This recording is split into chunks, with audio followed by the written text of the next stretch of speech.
Welcome to Democracy Now!, democracynow.org, the War and Peace Report. I'm Amy Goodman. We're broadcasting from the UN Climate Summit in Baku, Azerbaijan. The United States has shut down its embassy in Ukraine's capital and ordered U.S. citizens in Kyiv to immediately seek shelter, citing a potential air attack by Russia. The warning came as Ukraine, for the first time, used U.S.-supplied long-range ATACMS missiles to strike targets deep inside Russia.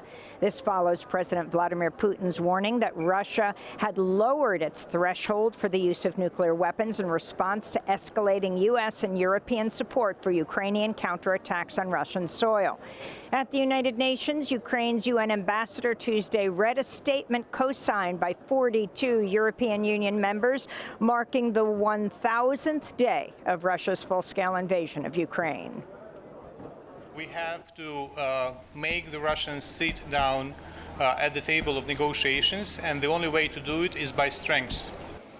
In Moscow, a Kremlin spokesperson ruled out a freeze of the war in Ukraine along existing front lines. Meanwhile, Russia's military says it seized another settlement in Ukraine's eastern Donetsk region. Meanwhile, the Washington Post reports President Biden has quietly approved the provision of new anti-personnel landmines to Ukraine. Biden had already authorized the transfer of cluster munitions and a different type of anti-personnel mine to Ukraine. The latest transfers clearly violate the mine ban treaty known as the Ottawa Convention. Neither Russia nor the United States is among the 164 parties who've agreed to the treaty. On Tuesday, the International Campaign to Ban Landmines released its annual report, which finds there were more than 5,700 deaths and injuries from landmines worldwide last year, about 1,000 more than in 2022. In a statement, the group's director wrote, quote, "Any use of anti-personnel mines by any actor under any circumstances is unacceptable and must be condemned. All countries that have not yet done so should join the mine ban treaty to turn back this tide and end the suffering caused by these vile weapons," unquote. In Gaza, the Palestinian Health Ministry reports Israeli attacks on Tuesday killed at least 50 Palestinians and wounded 110 others. Overnight, the director of the besieged Kamal Adwan Hospital in northern Gaza warned 85 injured Palestinians are at imminent risk of death after an Israeli attack damaged the hospital's upper floors.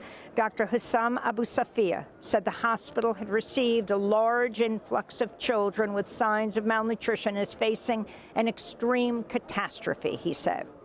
In the southern Gaza Strip, Palestinian security forces have shot and killed 20 people accused of an organized effort to loot convoys delivering desperately needed aid into Gaza.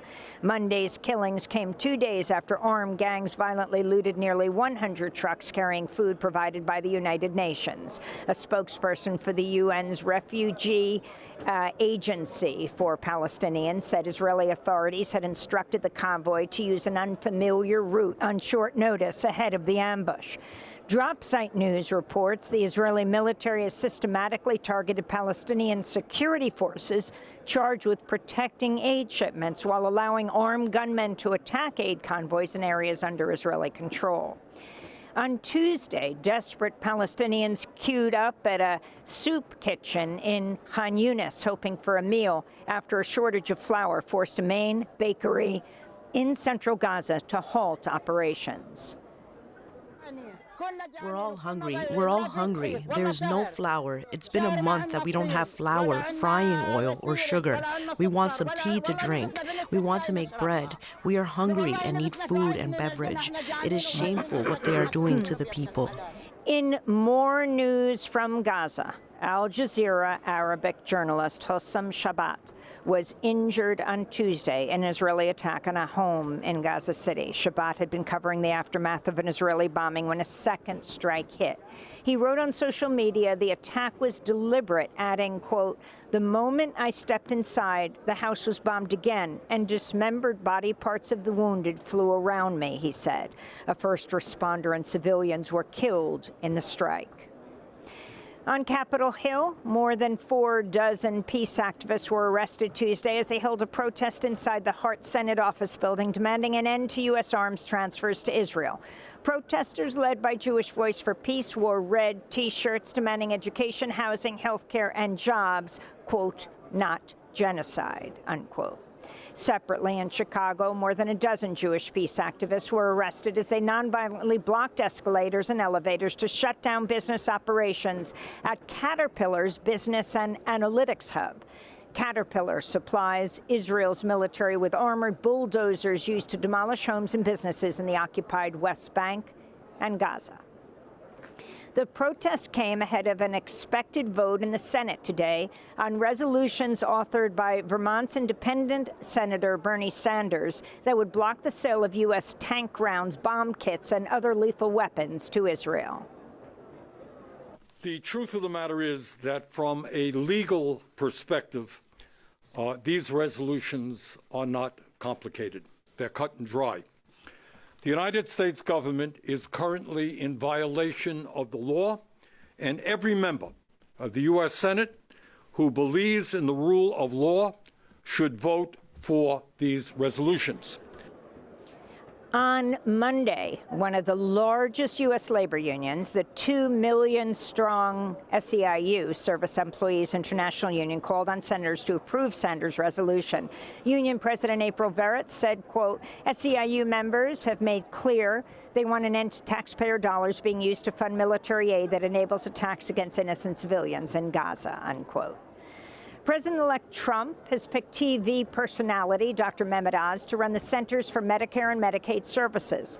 Oz ran unsuccessfully for Senate in Pennsylvania in 2022. He's a backer of privatizing Medicare. Georgetown professor Lawrence Gostin criticized the selection of Oz, saying, quote, he peddles conspiracy theories on vaccines and fake cures. He profits from fringe medical ideas. By nominating RFK Jr. and Mehmet Oz, Trump is giving his middle finger to science, he said. Trump has also nominated Linda McMahon to head the Department of Education, which Trump has pledged to shut down. McMahon is the former CEO of World Wrestling Entertainment. She headed the Small Business Administration during the first Trump term. She gave at least $15 million to a pro-Trump PAC during his election. She and her husband, Vince McMahon, were recently sued for failing to stop a WWE ringside announcer from sexually assaulting young boys.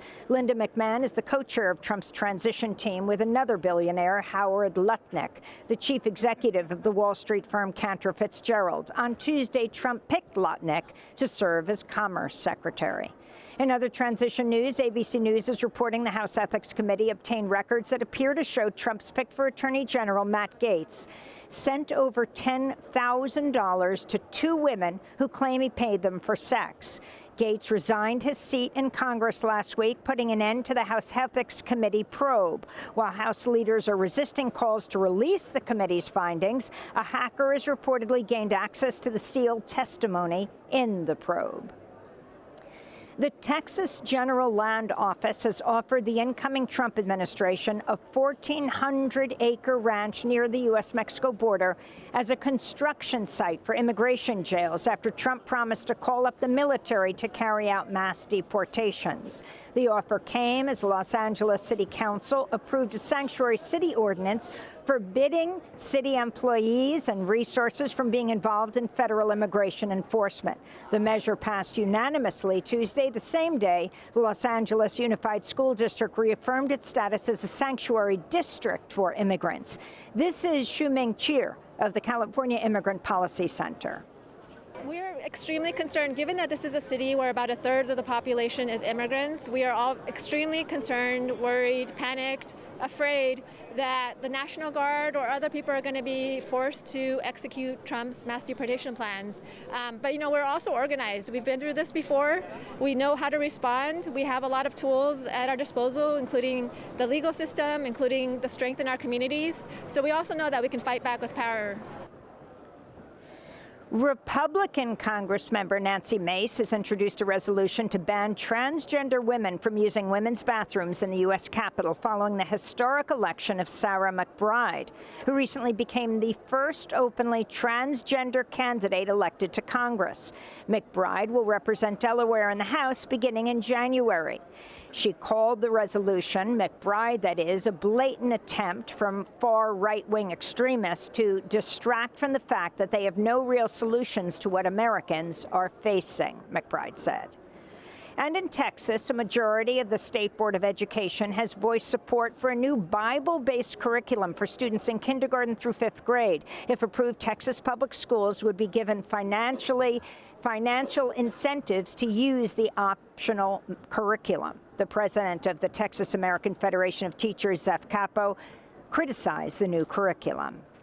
We've had the same government, many of the same players behind it in the state of Texas, actually making accusations against our educators that we're indoctrinating students, when in fact, as this curriculum comes to development and is implemented in school districts, particularly because they are focusing on kids so young and so impressionable, that we will in fact have a state government that's indoctrinating students.